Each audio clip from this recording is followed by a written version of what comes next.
Off.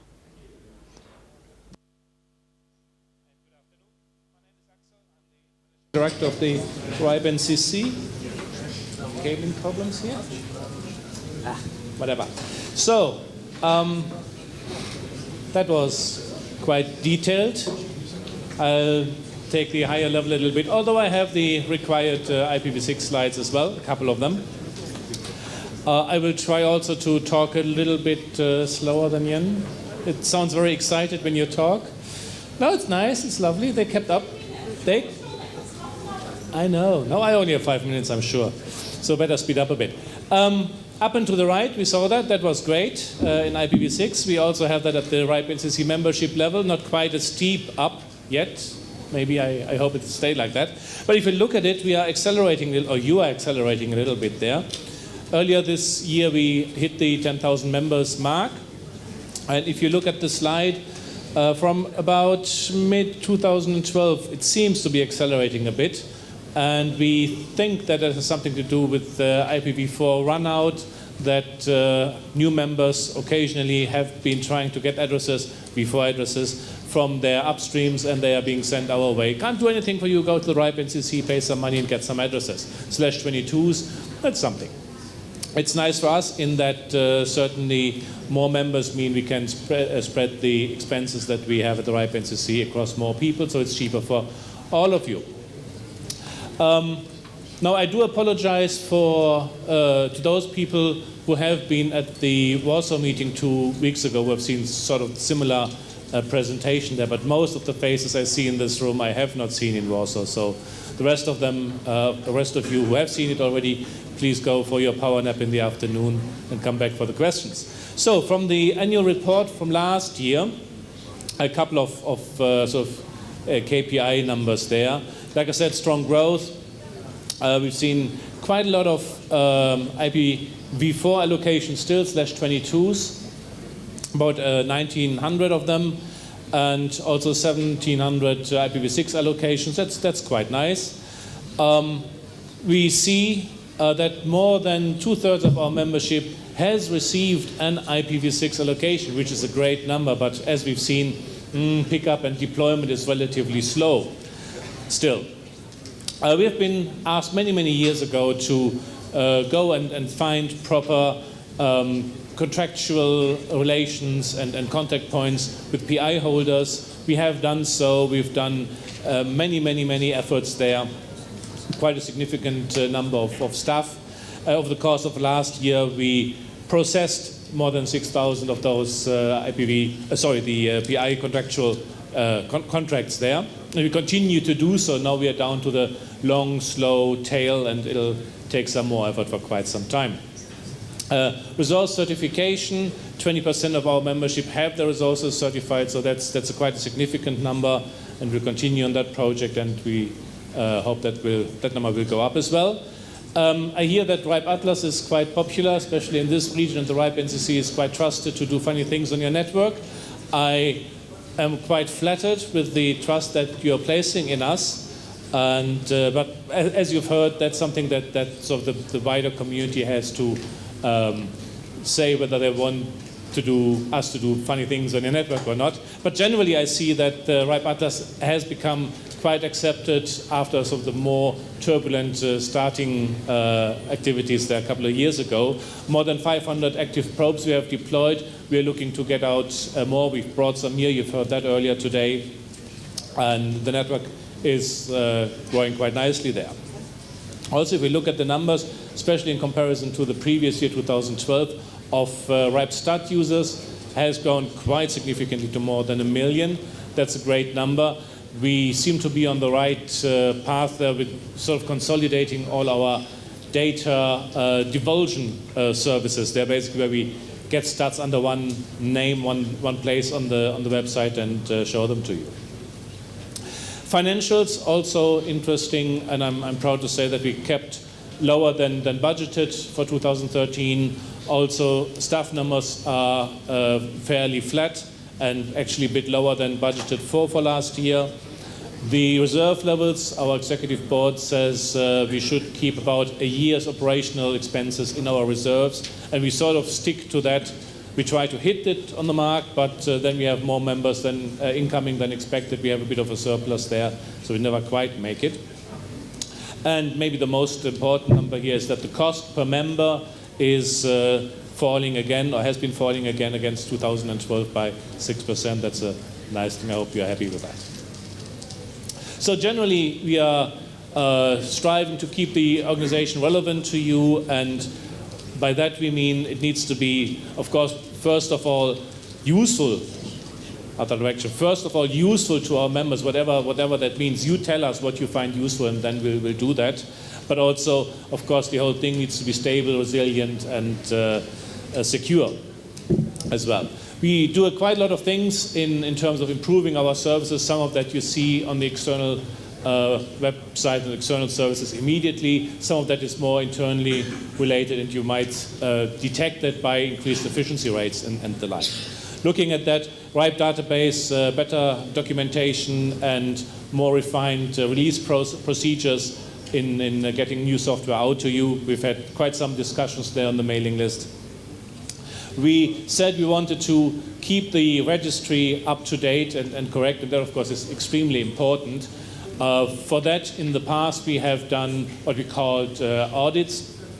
We have looked at the process of that, and of course, audits were occasionally quite resource intensive for our members. So we said we need to make that a little bit easier on you in the same process, making it more efficient for ourselves also, in the order of a third of our membership should be contacted, should be, in this sense, lightweight audited every year. That's quite a high number if you look at the more than 10,000 members that we currently have. We call that process now the assisted registry check. We basically give you what we have on you in data, and then we require your assistance and your help in coming back to us and telling us what of that is right, what of that has changed, and then please change it, of course. Like I said, internal systems are always polished and improved, and we rip out old stuff and put in new stuff to make us all more efficient. Also, resiliency is important, so we started last year on a resiliency project in basically putting some of our servers into a big mountain in Sweden and keeping them operational in case Amsterdam is flooded. Dutch are very good with their dikes in general, and we hope they'll continue to be that. But in case something happens to Amsterdam, we'll still have some systems there working for you in Sweden. So, corporate governance, we do know that the RIRs in general are under increased scrutiny, not only by their members, but also by third parties, by regulators, by governments around the world. The whole topic of internet governance is important. So we think it should be, natural that all our documentation is up to date, is of course transparently accessible on the net, and that everybody knows how we're doing our processes. So with an eye on that, we have increased our scrutiny on ourselves there and put those documents and keep reworking them as necessary.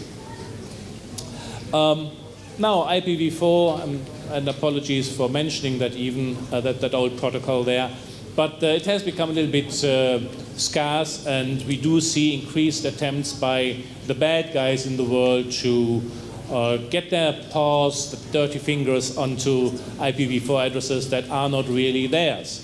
So the way they're doing that is increasingly cheeky. They falsify not only passports, but also signatures of public notaries and the like.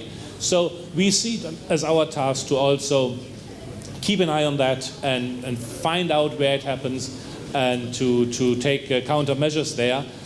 As you could imagine, that takes also quite a bit of resources there on our side. But again, it's all in the interest of keeping the registry up to date and correct, and fending off people who are saying the RIPE NCC and the other areas are not doing their job properly. We want to do that for you. So, as you would imagine, some of that takes up some extra time in checking the documents that you give to us. We apologize for that, but it's in the public interest that we do this. So like I said, we do run those assisted registry checks. We give you the data that we have on you and your resources. We occasionally come back to you. We ask you to keep your information that we have in the registry up to date as well. And do please come to us and update those things. If you need assistance with that, please let us know. We are more than happy to help you. All right, I've been nearly done. The required IPv6 slides there.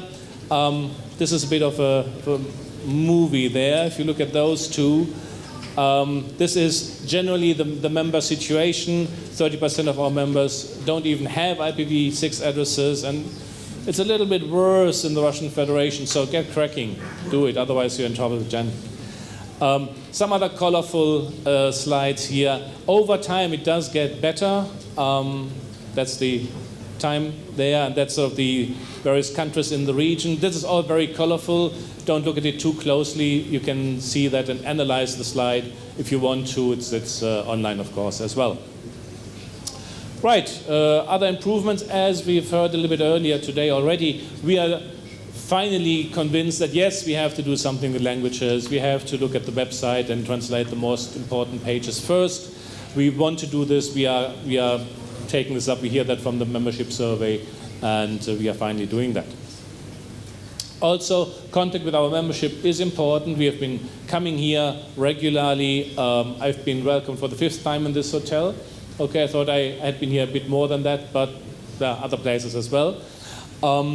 We also look at other ways beyond the bigger meetings, where we maybe go into sub-regions more, or just come for half a day and do a bit of a presentation and invite people for dinner or for lunches.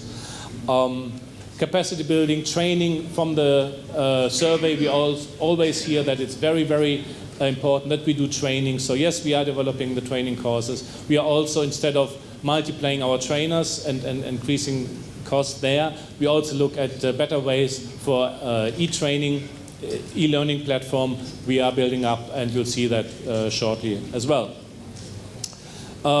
We are also looking at the great big RIPE website, RIPE NCC website, and any input that you want to give us there is more than welcome. We are already starting at careful redesign so that it all becomes a little bit more clear on what is where on there. Now, about 10 days ago, we had a general meeting in Warsaw at the RIPE meeting. It was quite a successful one. We had more than 1,000 registrations for the meeting. In the end, not all 1,000 votes were actually cast, but still it was the record representation there at the general meeting. The charging scheme for next year was adopted, and you'll be happy to hear that the fees go down a little bit there by 150 euros per year. Also, the adoption of the implementation process for services to legacy resource holders has been agreed there, and personally, for me, most important, of course, are my new bosses. So there were elections for 3 vacant seats on the executive board, and Maria, Salam, and Christian have been elected onto my board, the RIPE NCC board. Regional presence, I said we want to increase that a bit, and that's of course also in response to the request that we get through the survey, through direct interaction with you. Apart from ENOG and MENOG, those are the pioneer meetings there, we have started a series of regional meetings in Southeastern Europe. Just went to Sofia, we'll go to Belgrade next year. Also even smaller ones, nearly done. We try to get to Iran later this year, and also into Kazakhstan we have set up, and looking to Georgia, to come to Georgia next year. The Dubai office has been slightly expanded. It's still a small office, but very much appreciated locally. We've hired 2 Arab colleagues to pick up the phone there and tour the countries and represent our interest, your interest in that region. And of course, we also have 1 new staff member right here in Moscow. And we have another one to be hired, and we are conducting interviews there. Which basically brings me to the questions part. If you have any, please let me know. If